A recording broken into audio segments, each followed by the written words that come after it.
clerk waved him off because he knew me. I'm looking like, what the hell going on? And he shot the clerk. My name is Darryl Francis, and my occupation is screenwriter.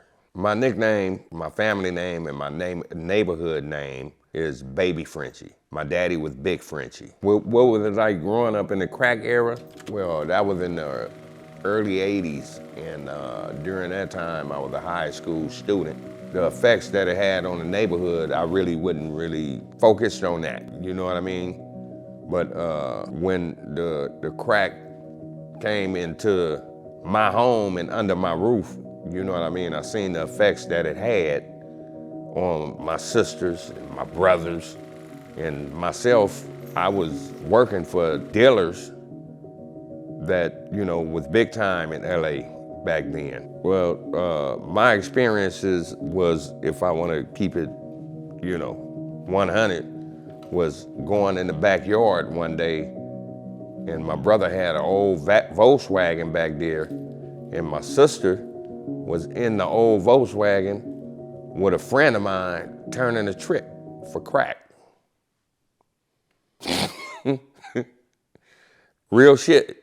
My mom ended up raising, after she raised 10 kids, me being the baby of 10, she ended up raising grandkids, because my sister would leave the house and won't come back for like 3, 4, 5 days and leave her kids with us. It was a hell of an experience. And if I didn't go to prison when I did in 1986 for a murder I didn't commit, I'd probably be dead right now. Well, I was on my way to the burger stand, and I was walking down Broadway going toward Gage, if you know LA. I heard a whistle, and I turned around. It was a guy from the neighborhood that I really didn't associate with. We was just friends, but not like everyday friends. You know what I mean? It was just somebody that I was familiar with in the neighborhood.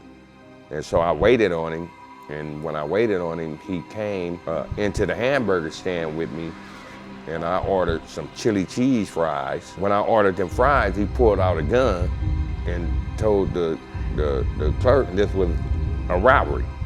And the clerk waved him off because he knew me. I'm looking like, what the hell going on? And he shot the clerk. It was like I had an out-of-body experience, because it was like I was up on the roof looking down on us, and he jumped on top of the counter to get the money out the cash register. The guy laying behind the counter, and when he got the money, he jumped off the counter and he bumped into me. And when he bumped into me, I came back to my senses, and when he ran out the door, I ran out the door. And I ended up going to prison for a murder robbery that I didn't even know what was gonna go down. How did I feel about being charged with a murder that I didn't commit? I felt like it was an injustice. I felt like because he was a year younger than me and I was older, and he told them, the police, that I planned the whole thing when they caught him doing another robbery. So when I was booked for a murder that I didn't commit, I had a lot of animosity towards the system, because they just wanted to lock me up. You know what I mean? And what I said and my side of the story didn't really mean nothing to them. In prison, what sparked my interest in writing screenplays is I've always been a storyteller. Screenplays and screenwriters are storytellers, but the stories that I write is reality. I always had a comedy side of me. I always had a comedy side of me, to where I was always the one to be able to make people laugh. Even in junior high school and high school, they called me the class clown. So I wrote a short story called Tow Truck. And when I wrote that story, it was 12 pages. I've never written a screenplay in my life, but I said, I'm gonna take this little short story and make a movie out of it.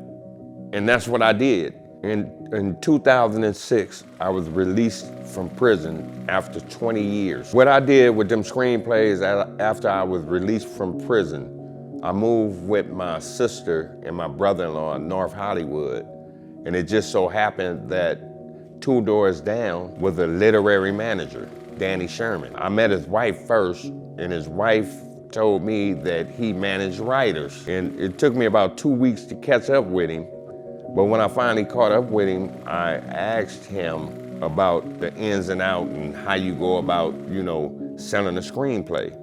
And he asked me if I wrote a screenplay. I said, yeah, it's called Tow Truck. I gave him the first 20 pages, and when he read the first 20 pages, he fell in love with it. 8 months later, I sold the screenplay for $100,000. I have a documentary that's been done on my life story, and it's just been velvet ever since.